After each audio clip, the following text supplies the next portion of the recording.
Destination, fair, anxiety, depression, anger और laziness, अगर ये सब है आपके बेस्ट फ्रेंड्स और आपको ऐसा लग रहा है कि लाइफ में यार कुछ भी अकम्प्लिश नहीं हो पा रहा है, लाइफ स्टक हो गई, zero progress at all, so let's learn together how to eliminate this distractions and actually accomplish our goals. 12 week year book के ऑथर ब्रायन पी मोरान कहते हैं कि सबसे ज्यादा वर्क अचीव लास्ट की 3 मंथ्स यानी जो फोर्थ क्वार्टर होता है साल का उसमें अचीव होता है।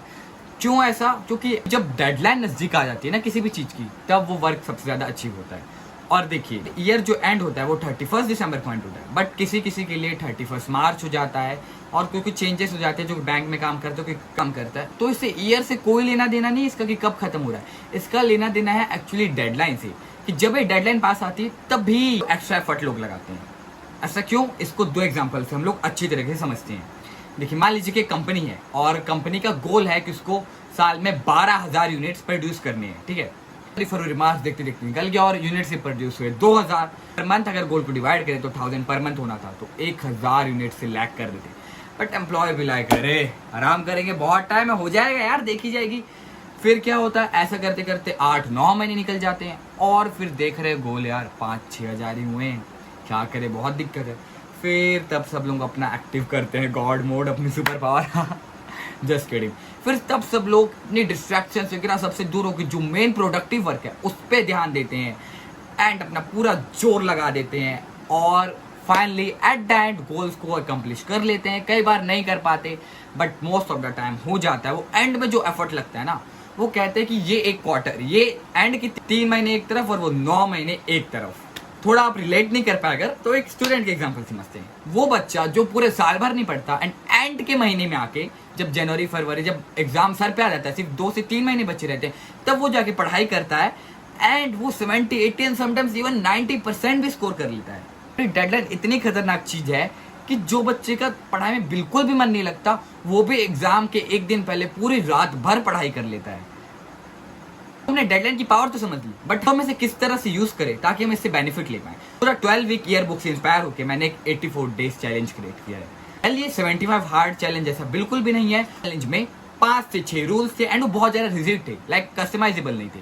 बट ये जो चैलेंज है 84 डेज का, ये बहुत ज्यादा कस्टमाइजेबल है, like person to person need change हो जाती है ना। ये चैलेंज क्या है वो मैं बताता हूँ आगे, बट पहले ये जान लीजिए कि क्यों 84 डेज, वाई 84 डेज, क्यों कम नहीं या ज्यादा नहीं। वेल देखिए, 84 डेज यानी कि 12 weeks, it is short enough to create that mental pressure on our brain about deadline. Okay, so अगर तुम्हारे पास 84 डेज ही है, मतलब 12 हफ्ते ही है, तो तुम कितने दिन बर्बाद कर सकते हो, कितने वीक खराब कर सकते हो? एक ज्यादा 1 या 2, उससे ज्यादा खराब हो गए तो फिर क्या होगा? गोल अचीव नहीं होगा, क्योंकि हमें गोल्स लेके चलने हैं। ये एक चैलेंज नहीं, इसे एक लाइफस्टाइल समझो। एट द सेम टाइम वो लॉन्ग इनफ भी है कि हम अपने गोल्स पे वर्क कर पाए एंड चीजें एक्चुअली में अकम्प्लिश कर पाए। सो ये एक्चुअली एक चैलेंज नहीं है, इसे एक लाइफस्टाइल की तरह समझिए। कि देखिए, अगर आप 84 को मल्टीप्लाई करते 4 से, तो जो आंसर आएगा वो आएगा 336। एट द सेम टाइम अगर आप 7 into 4 करते हैं तो आंसर आएगा 28, जिसका टोटल होगा 364 डेज, है ना।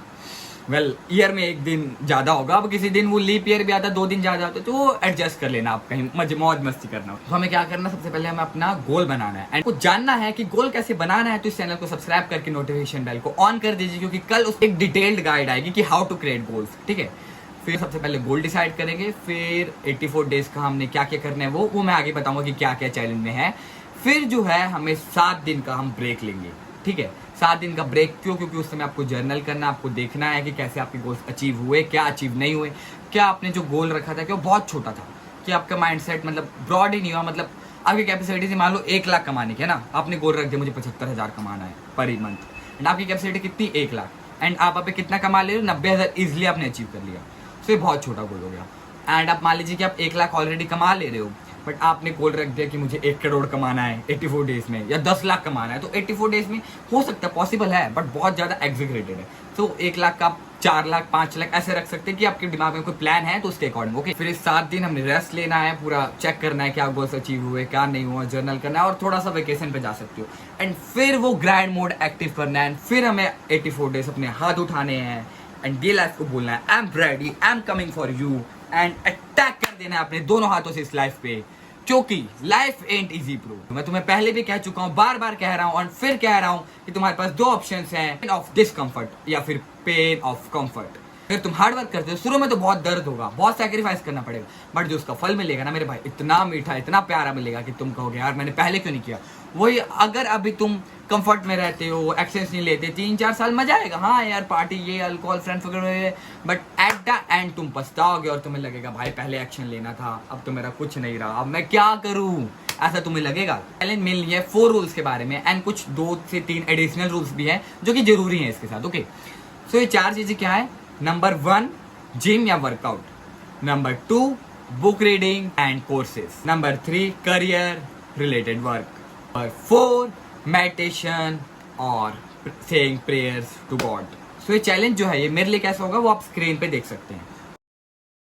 अगर कुछ प्रॉब्लम है, बहुत ज्यादा फास्ट हो गया तो आप पॉज करके भी रीड कर सकते हैं। ओके, और इसके साथ जो 2 से 3 एडिशनल रूल्स है उसको भी आप अपनी स्क्रीन पे देख सकते हैं। ये चैलेंज आपके लिए कैसा होगा ये मैं आपको बता देता हूँ, ये आप स्क्रीन पे रीड कर लीजिए, ठीक है? ऐसा एक लेआउट है। एंड दोस्तों मैं जानता हूँ कि मैंने इसमें बहुत सारे फिल इन द ब्लैंक्स छोड़ दिए हैं, तो मैं इसको थोड़ा सा एक्सप्लेन कर देता हूँ कि आपको समझ आ जाए कि कौन सी चीज कैसे करनी है। तो सबसे पहले चीज जो हमारी वर्क और जिम से रिलेटेड है, अब उसमें कोई भी कॉम्बैट स्पोर्ट्स, वॉकिंग, रनिंग कुछ भी कर सकते हैं, लेकिन हाँ फ्रंट ट्रेनिंग प्लस कार्डियो ये दोनों को रखना है। लाइक कार्डियो में वॉकिंग कर सकते हैं, रनिंग कर सकते हैं, स्ट्रेंथ ट्रेनिंग में पुशअप, पुलअप, जिम वगैरह कुछ भी, लेकिन ये दोनों चीजें इंपॉर्टेंट है, कार्डियो को नेग्लेक्ट मत कीजिएगा। जो सेकंड चीज है वो है बुक रीडिंग। देखिए इसमें आप अपनी मर्जी की कोई भी बुक रीड कर सकते हैं, कोर्सेज आपको भी वॉच कर सकते हैं, अच्छी यूट्यूबर को फॉलो कर सकते हैं जिसकी वीडियो आपको लगता है लिटरली कि हाँ सिर्फ मैं एंटरटेनमेंट के लिए नहीं देख रहा हूँ, लिटरली मुझे वैल्यू दे रही है। एंड वैल्यू कैसे दे रही है? जो आप बातें सुन रहे हैं, जो आपके दिमाग में आइडिया आ रहे हैं, आप उसको नोट डाउन कर रहे हैं, सिर्फ नोट डाउन करके छोड़ नहीं दे रहे, उस पर फिर हम एक्शंस भी ले रहे हो, उसको वीकली या मंथली बेसिस, डेली बेसिस पे जैसे भी उसको रेड कर रहे हो एंड देन उस पर एक्शंस ले रहे हो। तो आपको समझ नहीं आ रहा कि क्या रेड करूँ भाई, इतना कुछ है, इतने सारे वो है, कुछ तो सजेशन दो। सो देखिए ये चीज आपकी मेनली पर्पज से रिलेटेड होनी चाहिए। अगर आपको फिर भी सजेशंस चाहिए तो मैं डिस्क्रिप्शन में बुक्स एंड कोर्सेज एंड अच्छी यूट्यूबर्स एंड अच्छी यूट्यूब वीडियोस के लिंक शेयर कर दूंगा। उन्होंने मुझे पर्सनली बहुत ज्यादा हेल्प किया है। ओके, ऐसा कोई भी आलतू फालतू, जिन्होंने मुझे हेल्प किया है, आई एम श्योर कि आपकी लाइफ को भी वो बहुत अच्छा बना दे। जो थर्ड चीज है वो है work, like career related work. मैंने लिख दिया कि 3 से 4 घंटे काम करना ही है। बस आप सोच सकते हो कि यार मेरी जॉब है, ये है, उसमें तो मैं 8 घंटे काम करता हूँ, स्कूल जाता हूँ, ये वो, इसलिए मैंने इसमें सिर्फ 3 से 4 घंटे लिखा है, क्योंकि आपको अदर एक्टिविटीज को टाइम देना होगा। ये जो 3 से 4 घंटे ये आपकी जॉब या स्कूल या होमवर्क रिलेटेड वगैरह नहीं है, ये सब मत सोचिए, ये आपके पर्पस और इंटरेस्ट से अलाइन होना चाहिए, ठीक है? बार बार सोच रहे हो यार बंदा एक ही रेट लगाया पड़ा, पर्पस पर्पस पर्पस, ये पर्पस क्या है? तो अगर आपको भी जानना है कि पर्पस किस चिड़िया का नाम है और अपना पर्पस कैसे ढूंढे एंड कैसे पता करें कि आप क्या वर्क करने के लिए बने हो, क्या वर्क आपने करना है, तो ऊपर आई बटन पे वीडियो आ रही होगी, how to find your purpose. इसको ये वीडियो कंप्लीट होने के बाद देख लीजिएगा, या फिर मैं इसका लिंक डिस्क्रिप्शन में या कमेंट्स में कहीं दे दूंगा, तो वहां से देख लीजिएगा, ठीक है? जो 4 चीजें वो मेडिटेशन या फिर हनुमान चालीसा 7 टाइम्स या फिर prayers related to your religion. तो कई लोगों को डाउट हो जाता है कि यार मेडिटेशन कैसे करना है, कैसे ध्यान लगाना है? तो देखिए कुछ नहीं है, बहुत सिंपल है। अपने हाथों को ऐसे करके रख सकते हैं, ऐसे करके रख सकते हैं, या ऐसे रख सकते हैं, कैसे भी, बस आपको स्ट्रेट बैठना है, पैर आपको फोल्ड कर लेने हैं, ठीक है? तो मेरे साथ कीजिए, आंखें बंद कीजिए, सांस अंदर, थोड़ी देर के लिए होल्ड करेंगे एंड देन बाहर, अंदर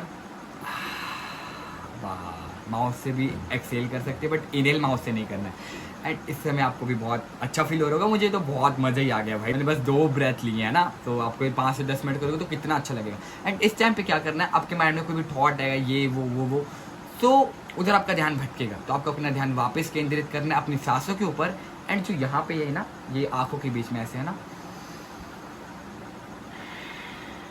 या आंखों के बीच में अपना ध्यान को केंद्रित करना है, ठीक है? एंड ध्यान भटकेगा, फिर वापस 1 रैप, फिर भटका, फिर वापस 2रा रैप, फिर भटका, फिर वापस 3रा रैप, फिर भटका, फिर वापस 4था रैप, फिर भटका, फिर वापस 5वां रैप। ऐसे कर करके आपको अपना ध्यान लगाना है एंड आपका मन धीरे धीरे करके वो आदत बन जाएगी, उसकी हैबिट बन जाएगी। एंड जो सेकंड चीज़ है कि प्रेयर्स करनी है, तो उसमें आप किसी भी रीजन से बिलोंग करते हैं, लाइक कुरान, गुरु ग्रंथ साहिब, रामचरितमानस, बाइबल, इनमें से किसी का भी पाठ कर सकते हैं, लाइक 5 पेजेस रीड कर सकते हैं। मैं पर्सनली सजेस्ट करना चाहूँगा कि आप चाहे किसी भी रिलीजन से क्यों ना बिलोंग करते हो, मुस्लिम, क्रिश्चियन, हिंदू, सिख, मैं ये रिकमेंड करूँगा कि प्लीज़ आप 7 बार डेली हनुमान चालीसा का पाठ कीजिए। इसमें बहुत चमत्कार होते हैं। हाँ, बोल रहे हो अरे प्रोपोगंडा इसका, ये बस हमको कन्वर्ट करना चाहते हैं। वो नहीं भाई, मत कन्वर्ट हो, मैं तो बस पाठ करने बोल रहा हूँ और कुछ नहीं। मैं खुद सिख फैमिली से बिलोंग करता हूँ एंड मुझे इतना अटूट विश्वास इसलिए क्योंकि मेरे साथ बहुत सारे चमत्कार हुए एंड आपको भी देखना है कि मेरे साथ क्या चमत्कार हुए, तो मैं उसका लिंक भी डिस्क्रिप्शन में दे दूंगा। एक प्लेलिस्ट मैंने बना दी अलग से, the miracles of Hanuman Chalisa, उसको वॉच कीजिएगा जरूर। एंड उस पर भी मेरी परसों या एक दिन बाद नई वीडियो आएगी। लाइक उसमें तो नई वीडियो आती रहेगी क्योंकि चमत्कार तो मेरे साथ इतने सारे हुए कि एक वीडियो में अगर बताने बैठूंगा तो पूरा दिन ही निकल जाएगा। बस यही चैलेंज है 84 एलाइट का एंड आपको ये करना है एंड हर जगह फैला दीजिए #84 एलाइट। तो दोस्तों मैं एक मिशन पे हूँ, मेरा मिशन है 1 करोड़ यूथ को इंस्पायर करना, उनकी सेल्फ इंप्रूवमेंट की जर्नी स्टार्ट कराना एंड भक्ति से लाइक उनको भगवान, यूनिवर्स, गॉड से रिकनेक्ट करना। मतलब बात क्या है, हम लोग अपने पोटेंशियल को भूल गए हैं, हम लोग भूले कि हमारे अंदर कितनी शक्ति है। भाइयों बहनों, हम भगवान के अंश हैं। सो ये मत भूलो कि हमारे अंदर भी वो ताकत है, हम कमज़ोर नहीं है, बिल्कुल भी कमज़ोर नहीं है। हिम्मत रखो एंड एकता में ताकत है। Divided we fall, united we stand. So do it together. We are on this journey of self improvement together. We are like a family. जय जय श्री राम।